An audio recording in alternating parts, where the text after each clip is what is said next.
Our house, the one we built together, the one I poured dreams and drywall into, was where she brought him. The kitchen island where we used to make pancakes on lazy Sundays. The couch that still held the indent of our movie nights. Even the bed we bought after a weekend in Charleston. All of it had become his playground. She didn't just cheat. She did it here, where our lives were supposed to be safe. So, I listed it. Quietly. Legally. Every signature on the dotted line was mine and mine alone. She never cared to check. The house had always been in my name. She used to call that romantic, back when she still wanted to be claimed. When she left for the weekend, saying she was visiting her sister in Asheville, I didn't flinch. I kissed her goodbye, told her to have a safe trip. She smiled like nothing was wrong. Maybe to her, nothing was. She packed light, weekend bag, perfume that wasn't for me, that familiar smugness in her stride. As soon as her car turned the corner, I started.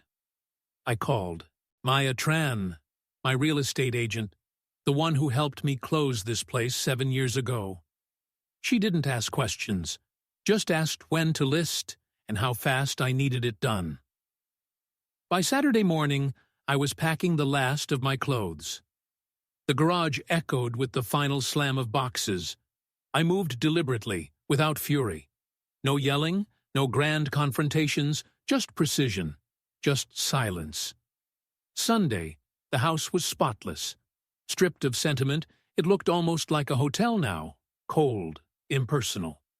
By mid-afternoon, I signed the final paperwork with Maya. The sale had closed faster than either of us expected. A full cash offer. No contingencies. A clean break. That night, I sat on the front steps and watched the sun dip behind the trees one last time. This house, once a monument to us, was now nothing but square footage and memory. Monday, she returned.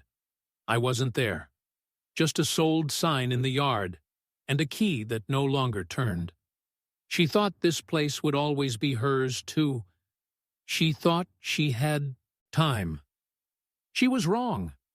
It started with small things, the kinds of details you almost talk yourself out of noticing. There was a men's jacket that wasn't mine draped over the kitchen chair one evening when I got home early from work. It was gone by morning. Vanessa said it belonged to her co-worker's husband who had stopped by to help carry in boxes. I wanted to believe her. I chose to believe her.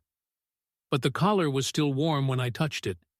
Another time, I noticed the faint scent of cologne in the air, sharp and unfamiliar. It clung to our hallway, the one leading to the bedroom. I didn't wear cologne. I hadn't for years. Vanessa said she preferred my natural scent. I told myself I was being paranoid. Maybe she'd changed laundry detergent. Maybe it was just a new candle. But deep down, I knew it wasn't. Then came the second wine glass left in the sink, after she'd claimed she'd had a solo movie night. A subtle smear of lipstick on one, nothing on the other. We didn't even drink red. Wine often, but there it was. Half a bottle gone, cork tossed in the trash. I hadn't been home that evening. The final thread came loose when I opened the shared iPad to check the news and saw a notification from an unfamiliar messaging app she'd downloaded. I wasn't snooping.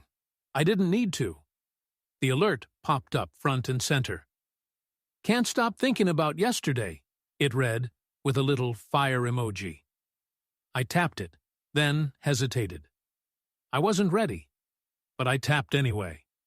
There were weeks' worth of messages, most casual at first, jokes, emojis, song links. But then it grew bolder. Her words were flirtatious, then intimate, then explicit. The most recent photo was of her feet crossed over the ottoman in our living room, the one we bought together on a weekend trip to Savannah. She'd captioned it, "Waiting for you. He's not home." I didn't sleep that night. I sat in the guest room, the one that had once been my home office, reading everything, Every message, every photo, every timestamp. She had brought him into our home. Not once, not as a mistake. Repeatedly, like it was normal, like I didn't exist. The betrayal didn't come with yelling or slammed doors. It came with stillness, with that deep, gnawing hollowness that makes noise irrelevant. I didn't confront her. Not then. I didn't ask who he was or how long it had been going on. I didn't need to. I had my answer, and it came wrapped in her carelessness. Instead, I poured myself a drink, sat at the dining table we'd once eaten Thanksgiving dinner on, and stared at the walls. Every inch of that house, every paint color we debated over, every photo hanging in a hallway she now used as a runway for deception, felt tainted. I realized, in that moment, that the worst part wasn't just the cheating. It was where she did it. Not a hotel. Not his place. Ours. Our bed. Our kitchen. The home we picked out after months of searching. The home I thought was safe. She had turned our sanctuary into a stage for secrets. That's when something in me shifted. I didn't feel rage. I felt resolve. I wasn't going to scream or beg or demand answers. I didn't want to win her back. I didn't even want revenge in the traditional sense. I just wanted her to feel what I felt. Not through anger, but through absence. So I made a decision. The house had to go. Not just because she had ruined it, but because I deserved better than to live in the shadow of someone else's affair. Let her come home to emptiness. Let her stand where she once betrayed and feel the cold finality of a door that no longer opens. And so, I called Maya. Logan didn't speak a word of it to Vanessa. Not when she asked if he wanted anything from the store. Not when she mentioned some imaginary work trip coming up. He simply nodded, answered when he had to, and made sure to leave no trace of the storm that was building beneath the surface. Instead, he acted with purpose. Methodical. Focused. Every move from that moment forward was a step toward erasing her from the one place she thought was hers. First, he pulled the deed from the fireproof box in the upstairs closet. He checked the signature lines again, though he already knew the truth. The house was in his name only. They had agreed years ago, before they were even married, that it made sense to title the property under one person for tax reasons. Back then, she had smiled and said she trusted him.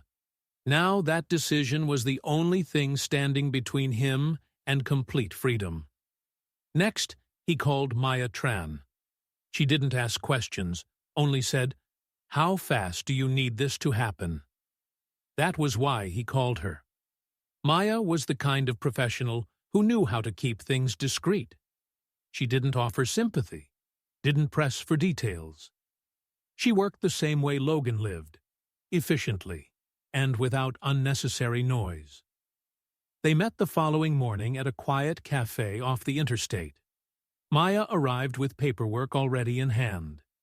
She knew the market well, and the house was in a high-demand neighborhood.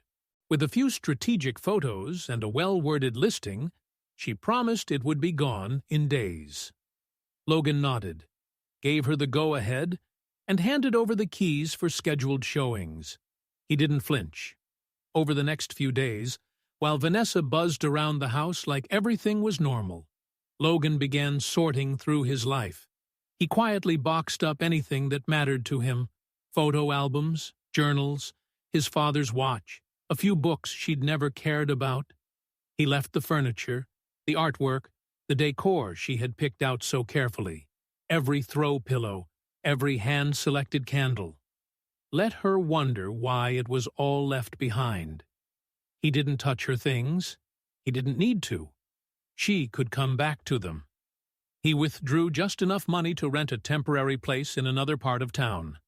Something clean, unfurnished, neutral, a place to breathe. The sale moved faster than even Maya predicted. By Thursday, they had 3 offers, one of them all cash. Logan accepted without hesitation. No counter. No delay.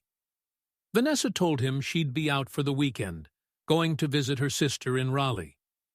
He nodded, like the dutiful husband she still believed him to be. She kissed him on the cheek before she left, and he let her. The house was officially sold by Saturday evening. Logan spent that night on a friend's couch, sipping whiskey while the final documents were signed digitally. No fanfare, no celebration, just the quiet satisfaction of a man who had finally taken his power back. Vanessa left Friday morning in a swirl of perfume and fake smiles, her suitcase rolling behind her with the same ease she lied with. Logan stood in the doorway, coffee in hand, watching her drive off without a clue. She didn't kiss him goodbye this time. Maybe she sensed something was shifting, or maybe she was just eager to get back to the man she thought she was cleverly hiding. As her taillights vanished down the street, Logan closed the door behind him.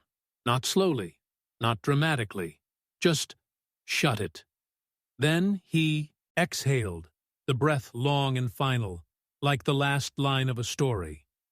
The clock had started. He didn't waste time. The movers, prearranged through Maya's contact, arrived by noon. They were told to pack only the items labeled in blue tape: Logan's books, his records, his wardrobe, a few framed photos, the leather reading chair from the upstairs office. Everything else remained untouched. The bed she had desecrated, the kitchen island she had leaned against while texting him lies. All of it stayed right where it was. By 4 p.m., the moving truck was gone. By 5, Maya confirmed the funds had been wired from the buyers. Logan's name was off the title. The house was no longer his, and by sunset, the sold-y sign had been hammered into the lawn, right in front of the hydrangeas Vanessa loved so much. Logan drove to his new place with the windows down, wind catching his hair. It wasn't a flashy place, but it was his and his alone. No scent of betrayal in the walls. No phantom footsteps echoing from old memories. Just quiet. Just space. Saturday passed without a single message from her. Maybe she was too distracted. Maybe she thought she still had time. Logan didn't text. He didn't feel tempted. There was nothing left to say. Then came Sunday. Vanessa returned around 3 p.m. The camera Logan had left, angled discreetly from across the street, captured every detail. The moment her SUV pulled into the driveway, the puzzled look on her face when she saw the red and white sold-y sign staked in the grass, the way her confident walk turned hesitant. She reached for her keys, still laughing from some inside joke shared in the car minutes before. But the laugh died when the key didn't turn. She tried again, harder this time, then rattled the knob with growing urgency. She stepped back, stared at the door, then scanned the yard like she'd stepped into a dream that had shifted into a nightmare. A new couple, the buyers, emerged from their car across the street, holding hands, beaming. They looked, past her with polite curiosity. Vanessa's phone lit up in her hand. She was calling him. Logan watched the screen flash from across the room. He didn't answer. He never would again. Vanessa stood on the porch for over an hour. First, she knocked. Then she pounded. She tried the key again and again, as if reality would bend if she insisted hard enough. But the lock never turned. It was no longer hers. Not the door. Not the house. Not the life inside it. She sat down on the front step eventually, stunned into stillness. Her calls came one after the other.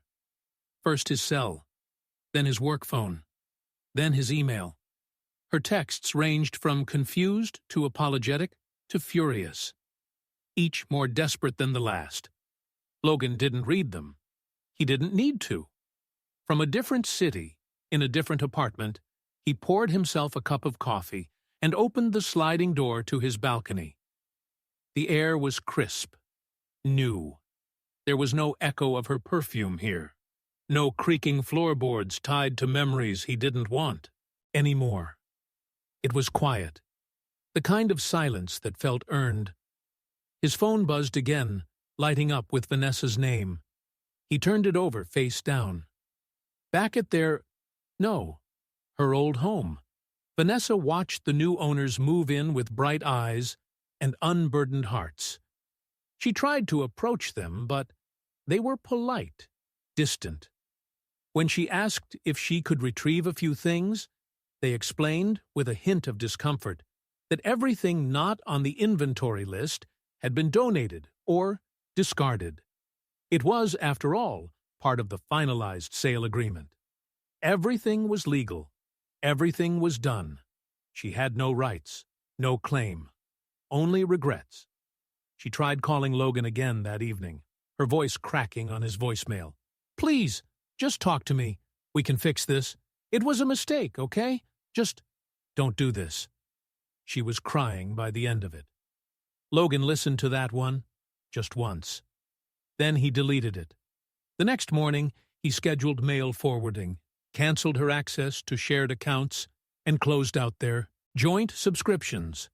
One by one, he untangled the threads that connected them. It wasn't revenge, it was release. Later that week, Vanessa received one final message.